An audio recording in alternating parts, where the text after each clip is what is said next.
Bien-aimés du Seigneur, je voudrais avant tout vous souhaiter la bienvenue sur cette colline où Saint-Michel nous attend pour nous protéger de tous les assauts de Satan. Colline au sommet de laquelle la miséricorde divine nous attend. Sur cette montagne, en effet, le cœur de Dieu notre Père se dilate en notre faveur. Et ce cœur absorbe toutes les misères de notre vie, en même temps qu'il nous montre le chemin de la réconciliation avec nos frères et avec nos sœurs. Sur cette montagne, enfin, nous attend Saint André, celui qui conduira Pierre au salut en Jésus-Christ et qui nous rappelle notre rôle de missionnaire au profit de ceux et celles qui nous entourent. Saint Michel nous attend au sommet de cette montagne parce que nous ne l'oublions jamais, le projet initial avec le Mont Saint-Michel en France avait précisément pour but de faire de cette montagne un des lieux par excellence où Saint-Michel peut être à nos côtés pour nous aider, pour nous soutenir, pour nous donner de lutter avec lui contre le mal sous toutes ses formes, contre le mal d'où qu'il vient. Le carême a en commun avec le pèlerinage le fait de quitter. Le premier nous fait quitter notre routine intérieure, c'est-à-dire le carême, et le deuxième, c'est-à-dire le pèlerinage, nous donne de quitter notre routine extérieure. Le premier dure 40 jours. Voyez, quitter la routine intérieure. 40 jours, parce que c'est la chose la plus déterminante. Rappelez-vous avec Jésus que c'est du dedans que vient ce que nous produisons à l'extérieur. Confère Matthieu au chapitre 7, verset 21 et parallèle. Le second, c'est-à-dire le pèlerinage, nous fait quitter, je l'ai déjà dit, notre routine extérieure, c'est-à-dire notre maison, notre ville, notre cadre habituel de vie. En réalité, le carême veut nous décentrer de nous-mêmes, pendant que le pèlerinage veut nous décentrer de notre lieu de vie sociale. Et nous savons que quitter notre routine, c'est le meilleur moyen de trouver ailleurs, dans le différent, dans ce qui est différent, trouver les mots qui manquaient à notre vocabulaire existentiel, trouver les richesses que seul l'ailleurs peut nous faire découvrir et devenir ainsi plus pleinement ce que nous devons être au quotidien. Lorsque nous sommes centrés sur nous-mêmes, aussi bien à l'intérieur qu'à l'extérieur, nous nous appauvrissons. Le pèlerinage, comme le carême, nous aide donc à aller plus loin et plus haut que nous-mêmes pour nous enrichir de nouvelles considérations nécessaires à notre bonheur. Et nous commençons à fixer le thème que nous nous sommes donné cette année. Regarder plus loin et plus haut pour vivre bien et vivre toujours. Sur le plan personnel, chaque année, je choisis un passage biblique susceptible de mieux orienter mon carême. Et pour cette année, celui que j'ai choisi est cet extrait où le psalmiste nous dit que qui regarde vers Dieu resplendira sans ombre ni trouble au visage. C'est le psaume 33 au verset 6.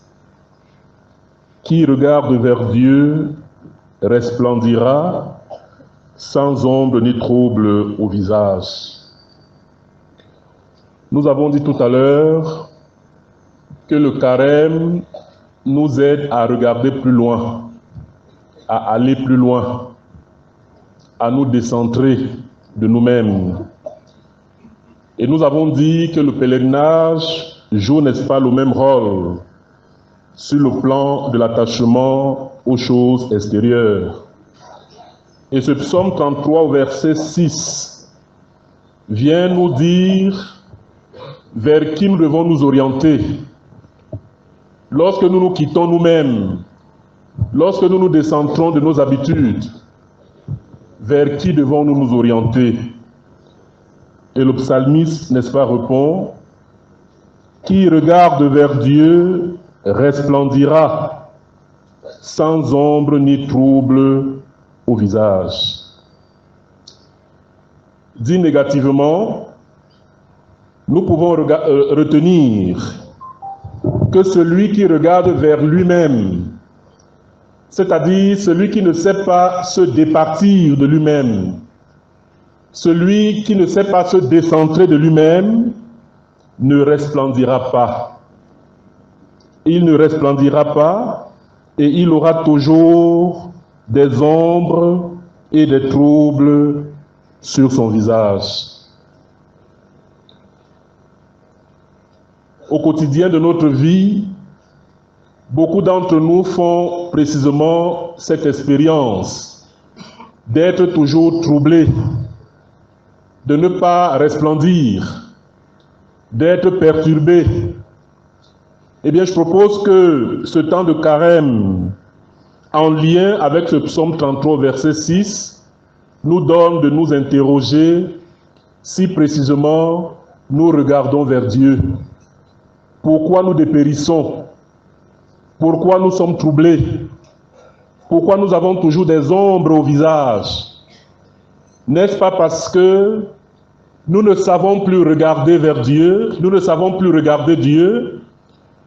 Ce que nous savons faire, et ça c'est naturel, c'est pour cela qu'il faut lutter contre cela, ce que nous savons faire, c'est de nous regarder nous-mêmes.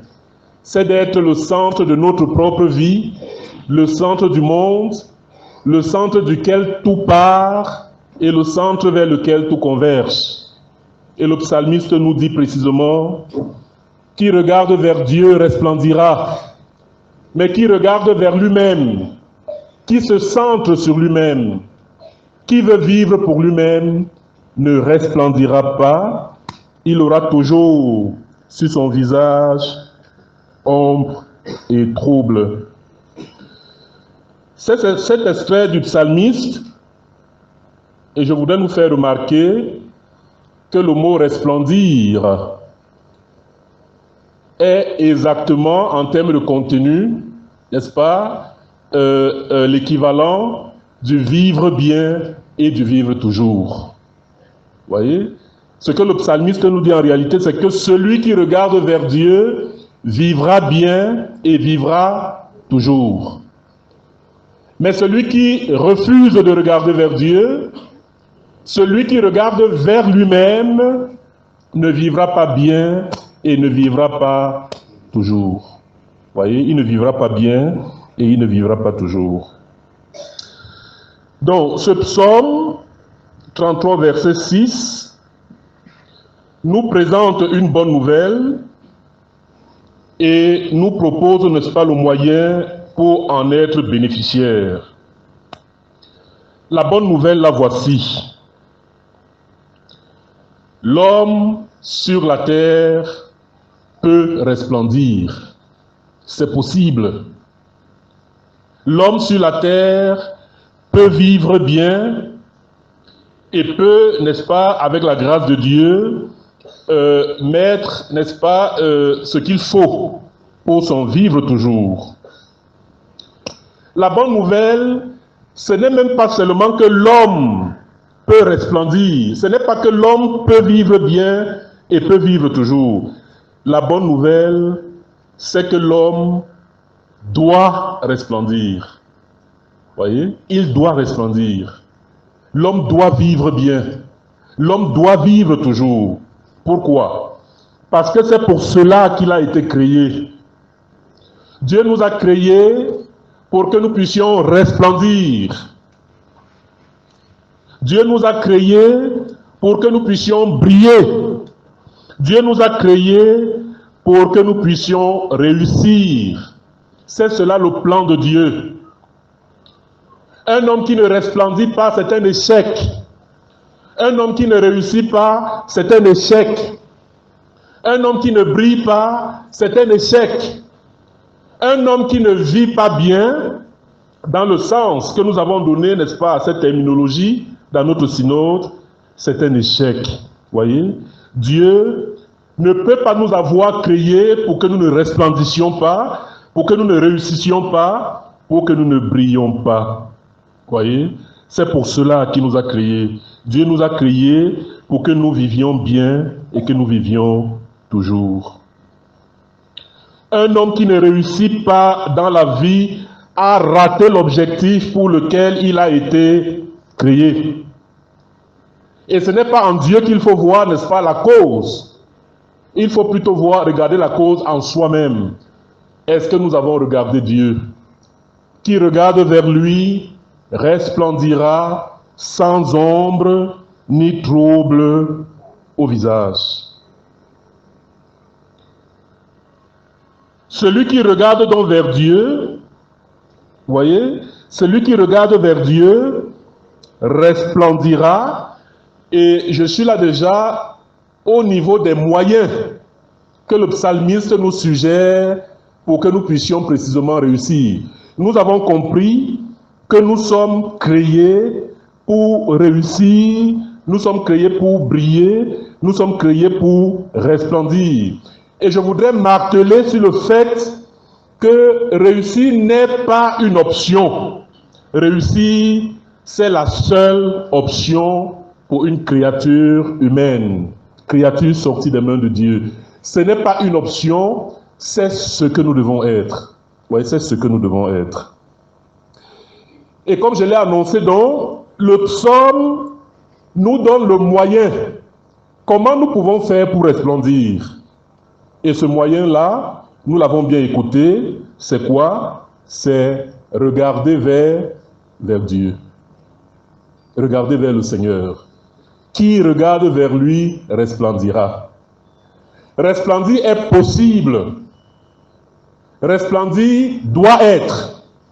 Mais pour resplendir, il y a quelque chose qui précède. Et cette chose-là, c'est quoi? C'est notre capacité à regarder vers Dieu. Vous voyez, à regarder vers Dieu. Pourquoi? Parce que Dieu est lui-même la splendeur. Il n'y a rien dans l'existant qui brille plus que Dieu. Vous voyez? Dieu, c'est la splendeur même. Alors, si tu veux, toi aussi, n'est-ce pas, j'allais dire bénéficier de la splendeur, si tu veux briller comme Dieu brille, si tu veux réussir comme Dieu réussit, alors ce que tu dois faire, et pour moi, c'est une vérité de la palisse, il faut te rapprocher de la source. Il faut fixer la source. Il faut entrer n'est-ce pas, en communion avec la source. Le psaume 104 au verset 1 nous dit ceci. Mon Dieu, tu es si grand, tu es revêtu de splendeur et de magnificence. Mon Dieu, tu es revêtu de splendeur et de magnificence. Psaume 104, verset 1. Si tu veux donc briller, si tu veux vivre bien, si tu veux vivre toujours, qu'est-ce que tu dois faire? Et c'est le psalmiste qui nous dit, tu dois cesser de ne te regarder que toi-même pour regarder vers Dieu. Pourquoi? Parce que qui regarde vers lui resplendira sans ombre ni trouble au visage. Une autre chose que je voudrais dire avec force, chers frères et sœurs, c'est que l'homme devient ce qu'il croit. L'homme devient ce qu'il pense. Et l'homme devient ce qu'il voit. Si Dieu est la splendeur, qui regarde vers lui resplendira, parce que l'homme devient ce qu'il voit. Il devient ce en quoi il croit, il devient ce qu'il pense. Voyez, c'est très très important. Ce que nous croyons devient en nous énergie pour l'action. Si un homme croit qu'il va resplendir, parce que son créateur est la splendeur même, s'il le croit, s'il le pense, eh bien il va effectivement resplendir.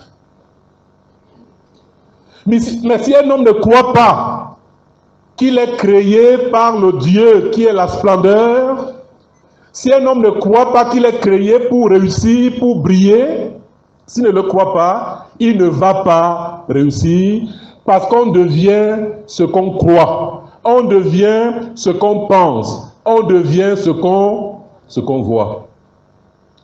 Les actes, avant d'être des actes, ont d'abord été pensés. Et de plus en plus, Dieu merci, ce n'est pas l'essentiel de mon message, mais les scientifiques commencent à s'intéresser, n'est-ce pas, à cette façon de concevoir la vie, et ils sont affirmatifs sur le fait que quelqu'un qui est pessimiste ne peut rien produire. Quelqu'un qui est optimiste peut tout produire. Si tu penses que tu peux, tu pourras effectivement. Si tu penses que tu ne peux pas, tu ne pourras pas effectivement. Et là, je peux vous dire, frères et sœurs, beaucoup de fidèles que nous sommes avons un vrai problème par rapport à ce que nous pensons. Et notre misère, notre vivre mal, et peut-être même notre vivre toujours, est mis à mal parce que nous sommes tout le temps traversés par des énergies négatives. Et on peut vraiment se questionner, mais comment un chrétien qui sait qu'il est issu d'un père qui est la splendeur, qui l'a créé pour qu'il réussisse, pour qu'il soit bien, c'est encore le psalmiste qui nous dira, les pensées de Dieu pour nous sont des pensées de paix, de joie, de bonheur. C'est ça qu'il veut. Comment pouvons-nous être chrétiens et en même temps être, n'est-ce pas, cousus de ce pessimisme qui fait que nous avons toujours peur. Nous avons peur de tout. Nous doutons de tout. Nous pensons que nous ne pouvons pas. Nous nous construisons dans la conviction que nous ne pouvons pas. Et effectivement, nous ne pouvons pas. Vous voyez, notre misère vient aussi de là, parce que nous avons oublié qui est notre Créateur. Nous avons oublié pourquoi il nous a créés. Nous avons oublié que nous devons regarder vers lui. Parce que lorsque nous regardons vers lui, nous resplendissons. Vous voyez? C'est très très important. L'homme devient ce qu'il croit. Si tu crois que Dieu t'a sauvé, tu seras effectivement sauvé. Si tu crois que Dieu t'a créé pour réussir, et c'est le cas, tu vas effectivement réussir. Ce n'est pas qu'en le croyant, tu vas te coucher et tout va se faire. Ce n'est pas cela. Mais le fait de le croire va développer en toi tout un processus intérieur. Le fait de le croire va développer en toi, j'allais dire une énergie, c'est un mot un peu équivoque. Je l'utilise et je crois qu'on se comprend. Tu vas développer une énergie qui va te pousser vers le chemin du succès. Parce que tu crois que tu dois réussir. Tu crois que tu dois réussir. C'est très important. Vous voyez? C'est très important. De même que les nuages précèdent la pluie, de même la réussite, le succès, de même la pensée, ce en quoi tu crois, ce que tu vois, précède ta réussite ou ton échec. Et lorsqu'on a compris ça, le seul fait de croire en Dieu fait que nous soyons des hommes et des femmes qui réussissent. Si nous disons que nous croyons en Dieu et nous ne vivons pas bien et nous ne vivons pas toujours, c'est que nous croyons mal. C'est une affirmation grave, mais elle est salutaire. Parce que si on sait qu'on est sur une mauvaise voie, on peut encore se rattraper pour prendre la bonne voie. Si tu viens à la messe tous les jours, tu vas au renouveau charismatique, tu fais des neuvaines, et tu échoues toujours, et tu ne brilles pas, et tu ne resplendis pas, c'est qu'il y a quelque chose de mal connecté dans ta façon de croire. Parce qu'on devient ce qu'on croit. Tu ne peux pas croire sérieusement que Jésus est sauveur et ne pas être sauvé. Or, être sauvé, c'est déjà vivre bien sur cette terre. C'est ça le salut. L'accomplissement du salut, c'est au ciel, mais le salut commence déjà sur cette terre.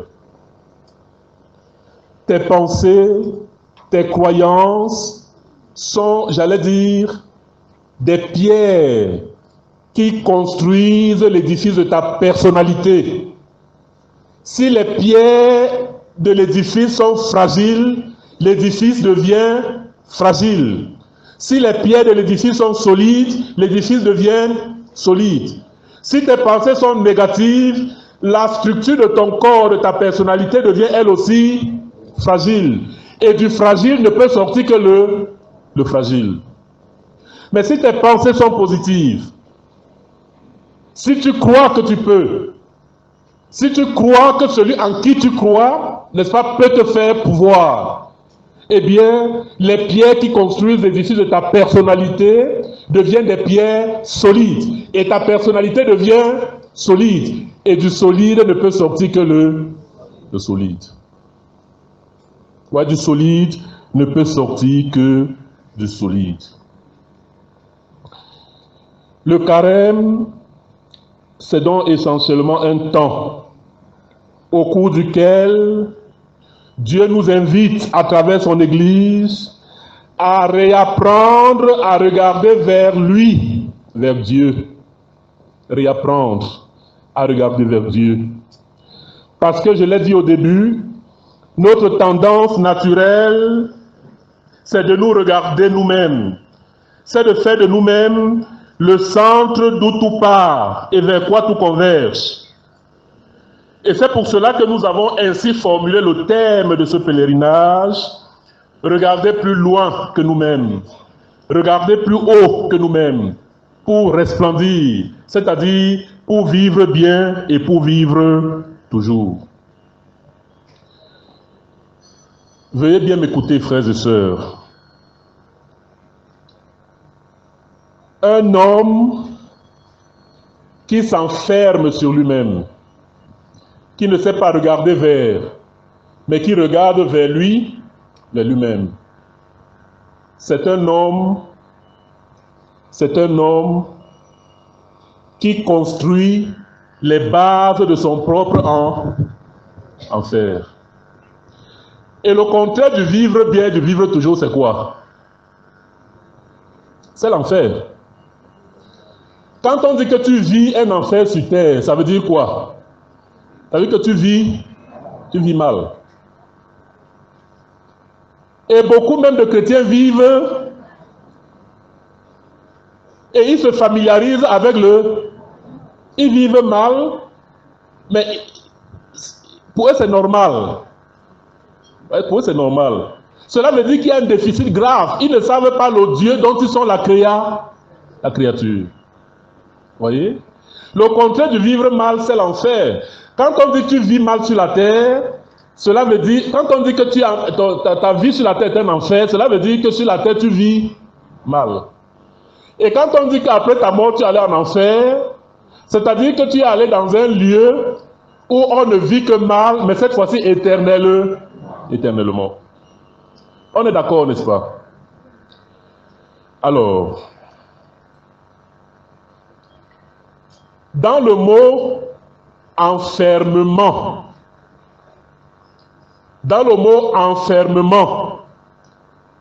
quel autre mot vous trouvez dedans? Le mot enfer. Donc quand tu es fermé sur toi-même, en réalité ce que tu fais, c'est que tu te positionnes toi-même pour l'enfer. Tu ne peux pas vivre bien et vivre toujours si tu es enfermé sur toi-même. Et il me vient à l'esprit cette belle parole de l'apôtre Paul aux Romains. Aucun d'entre nous ne doit vivre pour... Aujourd'hui, vous savez pourquoi Dieu nous interdit de vivre pour nous. Parce que quand nous nous enfermons, nous mettons l'enfer à notre disposition. Voyez? Pour échapper à l'enfer, il faut regarder vers quelqu'un ou quelque chose de différent. Et le psaume 33, verset 6, qu'est-ce qu'il nous dit? Qui regarde vers qu'est-ce qui se passera? Il resplendit, c'est le contraire de l'an. Qui regarde vers Dieu resplendira sans ombre ni trouble. Qui regarde vers lui-même, qu'est-ce qui va se passer? Il ne resplendira, il aura toujours des pros, il aura toujours des ombres et des troubles hauts. Et c'est cela là, celui qui s'enferme déjà pour l'enfer. Voyez? Il s'enferme déjà pour l'enfer. Dans l'évangile, frères et sœurs, Jésus parle souvent de ce que le Père des cieux a caché aux sages et aux savants et qu'il a révélé aux tout-petits. Vous trouvez cela en Luc au chapitre 10, du verset 21 au verset 24. Parmi ces choses que Dieu révèle aux siens, c'est-à-dire à nous qui sommes ici en ce moment, parmi ces choses que Dieu veut nous révéler, il y a ceci. L'homme générique, c'est-à-dire l'homme et la femme, c'est-à-dire vous et moi, nous sommes essentiellement des récepteurs et des émetteurs. Ça, c'est un secret. Et je ne peux le dire qu'à vous qui êtes ici à Bakou en 2020. Vous voyez, vous avez The Pi là-dessus. L'homme est un récepteur et un émetteur. Il est fait pour accueillir et il est fait pour donner. Il est fait pour accueillir et pour donner. Or, précisément, lorsqu'il ne regarde pas plus haut, il ne peut pas accueillir, Et lorsqu'il ne regarde pas plus loin, il ne peut pas donner. Et le fait de ne pas de s'enfermer fait qu'on ne reçoit pas et on ne peut pas donner. Et nous avons déjà vu que cela nous donne déjà de construire notre propre enfer. Nous sommes créés pour être essentiellement des récepteurs et des émetteurs. Vous voyez, des émetteurs. Donc, se fermer sur soi-même, on comprend pourquoi ça ne produit que l'enfer. Parce que ce n'est pas pour cela que nous avons été créés. Ce n'est pas pour cela. Et dans le jardin de l'Éden, Ève puis Adam ont en réalité essayé de se fermer à Dieu. Et vous avez vu comment l'enfer est arrivé. L'homme n'est pas fait pour s'enfermer. L'homme est fait pour s'ouvrir, pour recevoir et pour donner. Vous voyez? Et quand tu es ouvert, tu reçois. Les bontés de Dieu ne sont pas épuisées. Ce n'est pas de moi, c'est la Bible qui le dit. Dieu est toujours là pour donner. Mais pour recevoir, tu dois être où? Ouvert. Tu dois être dans ton statut de récepteur. Vous voyez? Et il te donne dans la mesure où il voit que tu es capable de donner au. Et c'est cela le statut d'émetteur. Tu reçois pour donner. Et c'est ça le vrai vivre bien qui produit le vivre toujours.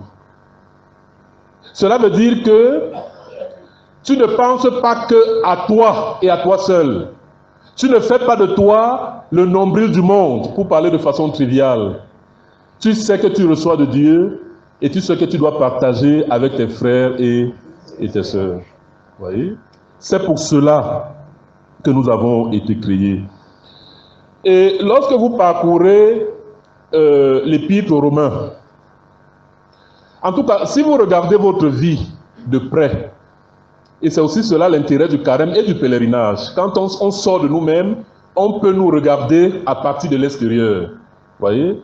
Lorsque vous regardez votre vie, vous voyez que les choses les plus importantes, vous les avez reçues. Qui a fabriqué ses propres parents? Personne. Qui a fabriqué son propre corps? Personne. Quand Dieu nous le donne, après nous trafiquons dessus avec des maquillages et des choses du même sens, mais fondamentalement, notre corps, nous le recevons de Dieu.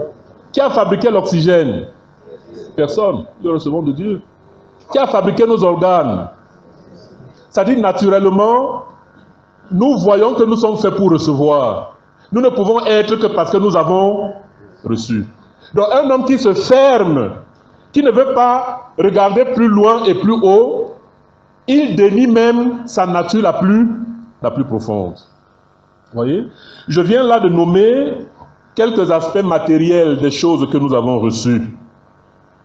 Et pourtant, les choses les plus importantes que nous avons reçues et qui sont même la base de ces choses matérielles se trouvent ailleurs. Et comme je le disais, lorsque vous prendrez l'Épître aux Romains, vous verrez les trois choses essentielles que Dieu nous donne, mais que nous devons recevoir. La première chose, nous la trouvons dans cette Épître aux Romains au chapitre 1, verset 7. Et cette chose est la suivante. L'homme devient ce qu'il croit. Vous ne l'oubliez pas, n'est-ce pas? L'homme devient ce qu'il... La première chose, c'est quoi? Romains 1, verset 7. Tu es aimé de Dieu. C'est énorme, ça. En réalité, si tu as donné des parents, si tu as donné un corps, si tu as donné des organes, si tu as donné l'oxygène, c'est pourquoi? C'est parce que tu es aimé de lui. Et ça, tu dois fermer les yeux, ouvrir ton nez et respirer ça comme la brise qui vient de traverser. Je l'ai respiré, ça m'a fait du bien. Il faut accueillir cet amour qui est disponible, mais que tu dois t'ouvrir pour accueillir. Vous voyez? Tu es aimé de Dieu. Romains 1, verset 7. Deuxième chose, L'amour de Dieu est versé dans ton cœur. Romains 5, verset 5. L'amour de Dieu est versé dans ton cœur. Ça, c'est disponible. Vous voyez? Tout ce que tu dois faire, c'est t'ouvrir pour l'accueillir. Et la troisième chose, Romains 8, verset 39. Écoutez bien cette belle affirmation. Rien ne peut te séparer de l'amour de Dieu. Voilà les trois paroles qui changent ta vie. Tu es aimé de Dieu. Romains 1, 7. L'amour de Dieu est versé dans ton cœur. Romains 5, 5. Et rien ne peut te séparer de l'amour de Dieu. Tout cela se résume à une seule chose. En fait, tu es aimé de Dieu. Voyez? Quand tu t'es ouvert pour recevoir ces trois choses-là, tu as tout ce qu'il faut pour vivre bien et pour vivre toujours. Parce que celui qui sait qu'il est aimé de Dieu a un optimisme avec lequel il embrasse les choses à faire. Quelqu'un qui va faire une entreprise en doutant, est-ce que je vais réussir? Qui est même mon, comment on appelle ça? Qui est mon parrain, qui me soutient? Ah, je vais aussi seulement, beaucoup de jeunes me disent ça, hein? Ils viennent me voir pour que je leur donne l'argent pour aller faire la corruption. Monseigneur, donnez-moi tant, il y a un concours qui est passé.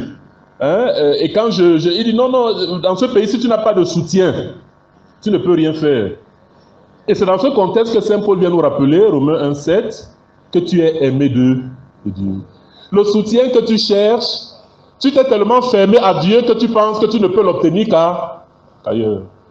Si le concours que tu veux faire est important pour ton bonheur, si tu as le niveau pour le faire, tu le fais, tu vas le passer. Parce que ton parrain s'appelle Dieu. Tu es aimé de lui. Tu es aimé de lui. Et on n'aime pas quelqu'un et on ne s'en occupe pas. Est-ce que c'est possible? Si tu aimes quelqu'un, tu t'en occupes. Et c'est plus pertinent quand on sait que celui qui aime, celui qui dit qu'il nous aime, il peut tout. Il peut tout. Nous sommes aimés de lui. Vous voyez, nous sommes aimés de lui. Je souhaite que nous soyons venus sur cette montagne pour ne retenir que ça. Nous avons un parrain, c'est Dieu. Il nous aime. Et il a déversé son amour dans nos cœurs. Et rien ne peut nous séparer de cet amour. Excepté si nous nous y fermons pour compter sur notre propre amour et pour compter, n'est-ce pas, sur d'autres appuis qui n'en sont pas. Vous voyez? Donc voilà les trois choses spirituelles que nous devons recevoir. Et quand nous les avons reçues, nous devons savoir que nous ne les avons pas reçues pour les garder pour nous-mêmes, mais nous les avons reçues pour les partager avec les autres. Croire en cet amour qui vient de plus loin et de plus haut que nous-mêmes est le gage du vivre bien et du vivre toujours. Il nous rassure, cet amour, il nous rassure et il devient en nous une énergie qui nous rend capables de faire des choses extraordinaires. Faire des choses extraordinaires. Alors, je vais terminer en nous montrant de façon un peu plus concrète comment le carême nous aide précisément à fermer les yeux sur nous-mêmes pour les ouvrir sur l'autre et sur les autres. Au début du carême, on nous a proposé 3 exercices. Le jeûne, l'aumône et la prière. Le jeûne, c'est quoi? On ne va pas faire un traité théologique dessus, on n'a pas le temps. Le jeûne, c'est quoi? Le jeûne, c'est ce qui te permet de te décentrer de toi. C'est ça le jeûne. Parce que je l'ai déjà dit, dans ta vie de tous les jours, tu as toujours tendance à partir de toi et à revenir vers toi. Le jeûne, c'est ce qui te permet de te décentrer. De savoir que tu n'es pas la réalité la plus importante. de savoir que ton moi dépend d'un tu. Un tu avec grand T, c'est-à-dire de Dieu. C'est pour cela, ne jeûnez pas seulement pour jeûner. Jeûner dans le sens, je ne sais pas comment dire ça peut être un peu discutable, mais jeûner dans le sens de brimer votre corps. Pas le brimer parce qu'il n'est pas bon, mais le brimer parce qu'il absorbe tout. Vous avez besoin, n'est-ce pas, de le brimer pour qu'il devienne ce qu'il est, pour qu'il reprenne sa juste place. Il n'est pas premier. Ce qui est premier ou celui qui est premier, c'est Dieu. C'est ça le sens du jeûne. Quand vous avez compris ça, vous pouvez jeûner comme cela vous convient, en fonction des choses qui vous font plaisir, qui valorisent votre ego. Voyez, vous pouvez les repérer et jeûner par rapport à ça. La deuxième chose, n'est-ce pas, c'est quoi? C'est ce monde. Ce n'est pas par ordre d'importance, hein? C'est le monde. Saint Paul nous a dit, Romains 5:5, l'amour de Dieu est versé dans ton cœur. Pour que l'amour de Dieu soit versé dans ton cœur, Dieu veut s'assurer qu'il va sortir. Voyez? Et le monde, c'est le moyen par lequel tu te prouves à toi-même et aux autres, si c'est nécessaire, que l'amour de Dieu est vraiment dans ton cœur. Dans la capacité que tu as à travers le monde de t'occuper pas de toi, parce que le jeûne a déjà brimé ça, mais de t'occuper de ton frère et de ta soeur. C'est ça le monde. Voyez? Et la prière, enfin, on a vu, Romains 8, 39, que rien ne doit nous séparer de l'amour de Dieu. La prière, c'est le lieu où tu t'oublies toi-même pour t'ouvrir à Dieu. Dans la communication. Voyez? La prière est une communication. Le monde, c'est le lieu qui te donne de t'oublier toi-même pour penser à ton prochain. Et le jeûne, c'est ce qui te permet substantiellement et objectivement de te mépriser, entre guillemets, pour être précisément capable de voir plus loin que toi et plus haut que toi, voir Dieu pour recevoir de lui et voir ton prochain pour émettre, j'allais dire, ce que tu as reçu de Dieu. Heureux ceux qui écoutent la parole de Dieu et qui la mettent en pratique. Général, révérend Père, révérende Sœur, Sa Majesté, Monsieur le maire, honorables sénateurs, autorités diverses, chers frères et sœurs ici rassemblés, il est bien, alors que nous sommes dans la trajectoire que nous propose le Carême, en direction de la fête de la Pâque, il est bien, disais-je, que l'auteur sacré nous rappelle que nous sommes un peuple consacré au Seigneur. Il est bien que nous nous rappelions que le jour de notre baptême, ce qui s'est passé dans notre vie a fait que nous soyons désormais des hommes et des femmes consacrés au Seigneur. Et le mot consacré est un mot très intéressant. Consacré signifie que nous sommes du côté du sacré. Et nous savons que le sacré par excellence, c'est Dieu lui-même. Quand on dit que nous sommes consacrés, cela signifie que nous sommes du côté de Dieu. Nous avons fait le choix d'être du côté de Dieu. Évidemment, c'est Dieu qui l'a rendu possible. Mais notre volonté et notre liberté nous a donné d'accepter de jouer désormais, pour ainsi dire, dans le camp de Dieu. C'est ce que signifie, n'est-ce pas, être consacré au Seigneur. Le contraire du mot consacré, c'est le mot profane.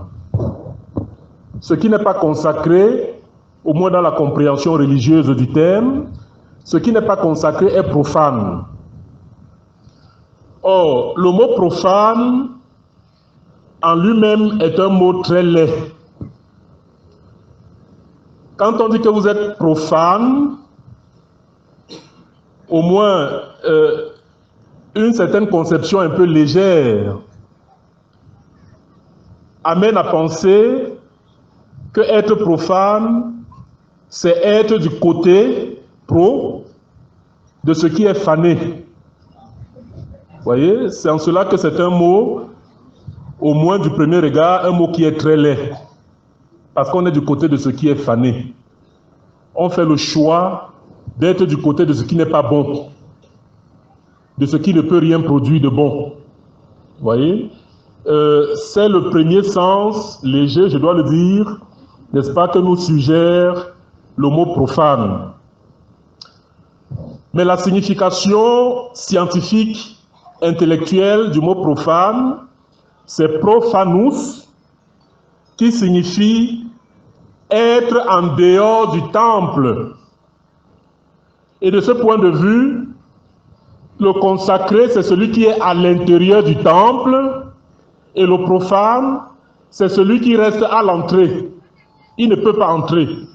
Il fait le choix, n'est-ce pas, d'être dehors.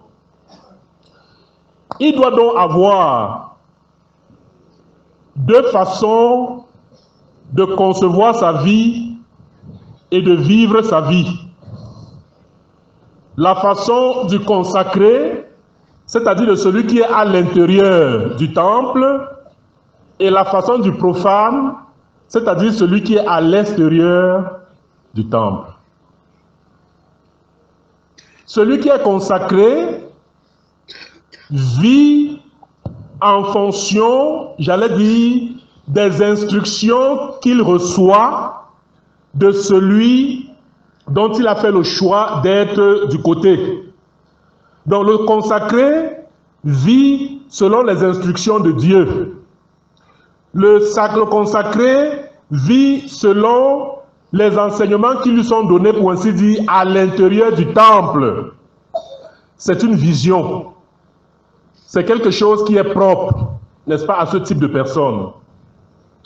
Alors que le profane, lui, il vit à partir des instructions qu'il reçoit, n'est-ce pas, de la réalité hors du temple. Et nous allons appeler ça, pour qu'on se comprenne, la réalité mondaine. Il y a donc une façon de vivre, selon qu'on est consacré ou pas, de vivre de façon mondaine ou de vivre, n'est-ce pas, vraiment comme un consacré. Alors, nous sommes baptisés, nous sommes consacrés au Seigneur. Le livre du Deutéronome nous le rappelle. Et le temps du carême est le temps idéal pour que nous le rappelions. Voyez, nous sommes des consacrés. Mais est-ce que nous pouvons dire que nous vivons selon les instructions qui nous viennent de Dieu? Est-ce que nous sommes à l'intérieur du temple, mais continuons, n'est-ce pas, de vivre selon les instructions du monde? C'est une question importante que les chrétiens, donc personnes consacrées au Seigneur, doivent se poser. Le vrai chrétien n'a pas le droit de vivre de façon mondaine, de façon profane. Si un chrétien vit de façon mondaine ou de façon profane, cela veut dire que le mensonge porte sa vie. C'est-à-dire, il donne l'impression d'être à l'intérieur du temple, mais en réalité, il est au service du monde. Vous voyez, il est au service du monde. Et je pense que nous pouvons déjà à ce niveau nous poser cette question sérieuse. Est-ce que comme chrétien, personne consacrée, je ne suis pas un menteur? Est-ce qu'il n'y a pas une dichotomie entre ce que je dois être et ce que je suis réellement? Est-ce que quand je veux agir, je reçois mes instructions de Dieu ou du monde? Voyez? Il s'agit là de questions très très importantes si nous voulons vivre dans la vérité, c'est-à-dire si nous voulons vivre en chrétien. Et ce matin, l'évangile vient comme pour incarner, n'est-ce pas, cette vision. Jésus dit, il vous a été dit, et je force sa pensée en disant, il vous a été dit par le monde que vous devez aimer ceux qui vous aiment. Mais si vous êtes chrétien et vous aimez ceux qui vous aiment, cela veut dire que vous n'êtes pas comme ça, vous êtes des pros, parce que vous prenez vos instructions du dehors. C'est ce que dit le dehors. Le dehors dit, il faut aimer ceux qui vous aiment. Et Jésus dit, vous qui êtes le peuple qui m'est consacré, vous qui ne restez pas à l'extérieur du temple, à l'entrée du temple, vous qui entrez dans le temple, vous ne devez pas mettre en pratique ce qu'on vous dit dehors. Et moi, je vous dis, peut dire Jésus, vous devez aimer même vos ennemis. Même vos ennemis. Alors, si on est dans des discussions intellectuelles, on peut dire, mais c'est trop demandé. Comment on peut nous demander, n'est-ce pas, d'aimer ses ennemis? Mais c'est un problème de cohérence. Si tu es dans le temple, c'est ce que tu dois faire. Si tu n'es pas dans le temple, alors aime ceux qui t'aiment. Mais ne sois pas menteur. Ne vis pas comme quelqu'un qui n'est pas dans le temple, c'est-à-dire quelqu'un qui n'aime que ceux qu'il aime, et prétendre que tu es une personne consacrée au Seigneur. Et prétendre que tu vis dans la cohérence de ton baptême. Voyez? Il vous a été dit que vous devez aimer ceux qui vous aiment. Ça, c'est à l'extérieur. À l'intérieur, moi, je vous dis, aimez même vos ennemis.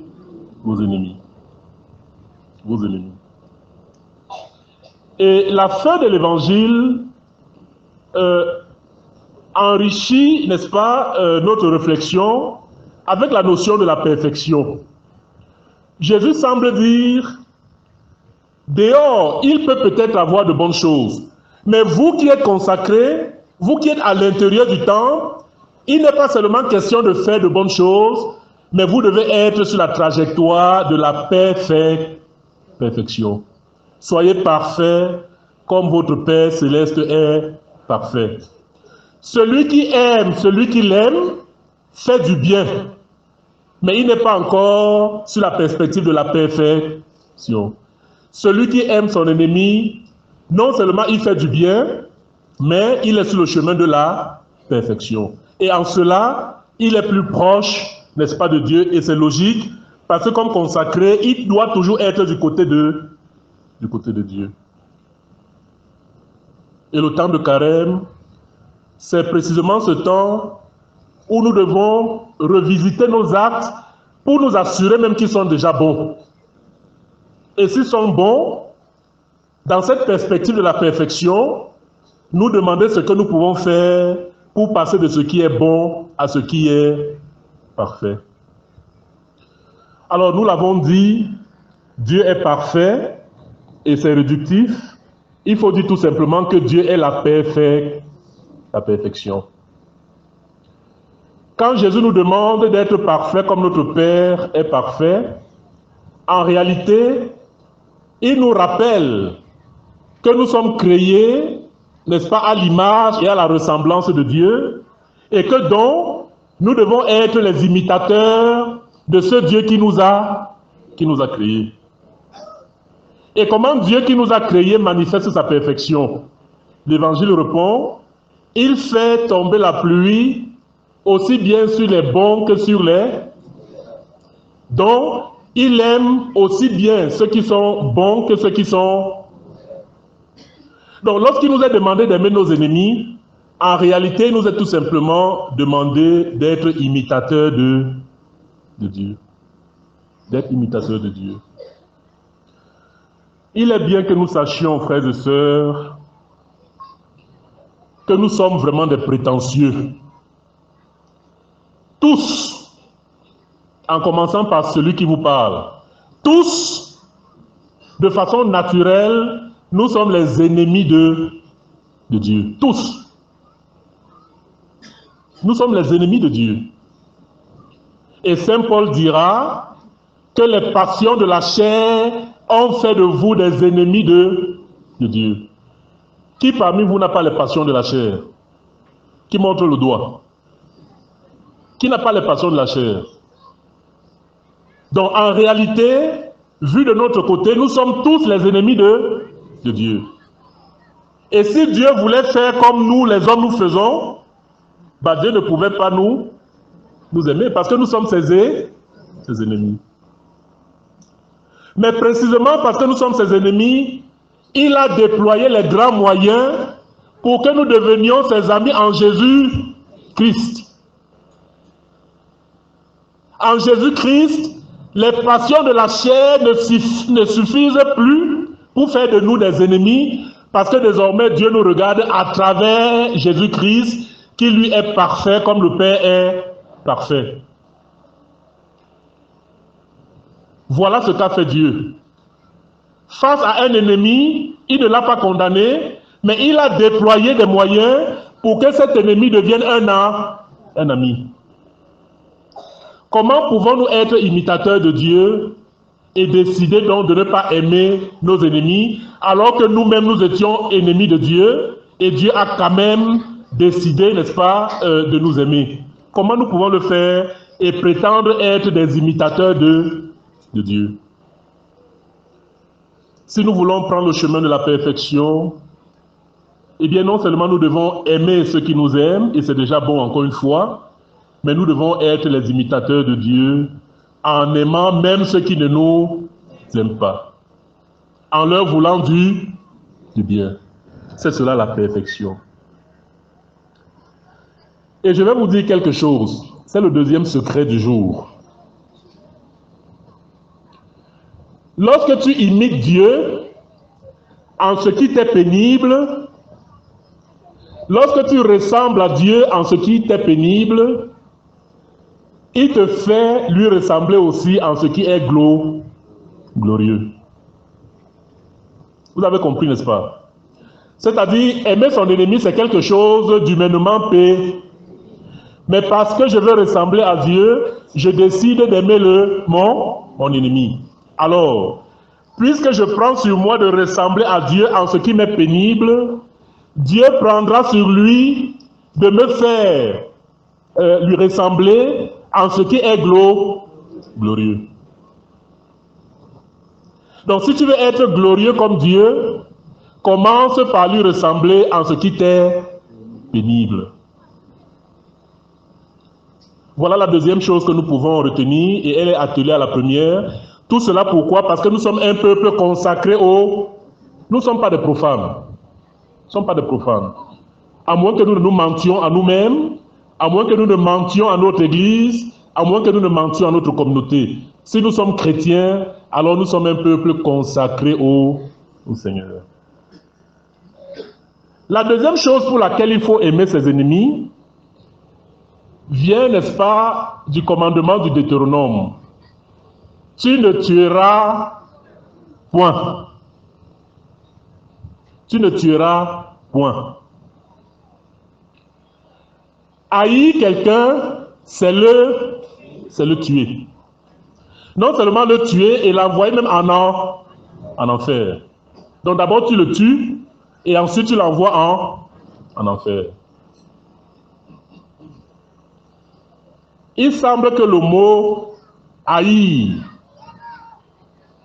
hate en anglais, et hell ont la même racine. Et cette racine, je parle beaucoup de l'enfer aujourd'hui, je ne sais pas pourquoi, cette racine c'est le mot enfer. Quand tu hais quelqu'un, tu l'enfermes dans un lieu où il n'a aucune chance d'avoir ce qui est bon. Quand tu hais quelqu'un, tu l'enfermes dans un lieu où il ne peut avoir que du mal. Quand tu hais quelqu'un, c'est d'ailleurs la définition que le dictionnaire donne au mot haïr. Haïr quelqu'un, c'est lui vouloir du mal. Et quand il s'agit d'une chose, c'est avoir de l'aversion pour cette chose. Donc, vouloir du mal à quelqu'un, c'est le premier pas pour le tuer. Quand tu veux du mal à quelqu'un, tu es déjà sur le chemin de le tuer. Or, que nous rappelle le Deutéronome, tu ne tueras point. Le carême doit nous donner de nous rendre compte que tout catholique que nous sommes de gros assassins.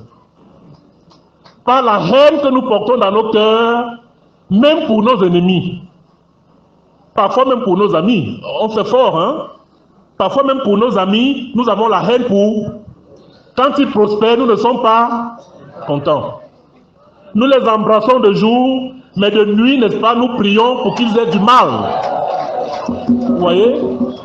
Nous le faisons déjà pour nos amis.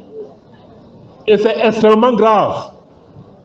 Mais l'Évangile nous dit aujourd'hui que non seulement il ne faut pas le faire pour ses amis, mais il ne faut pas non plus le faire pour ses ennemis. Parce que tu ne tueras point.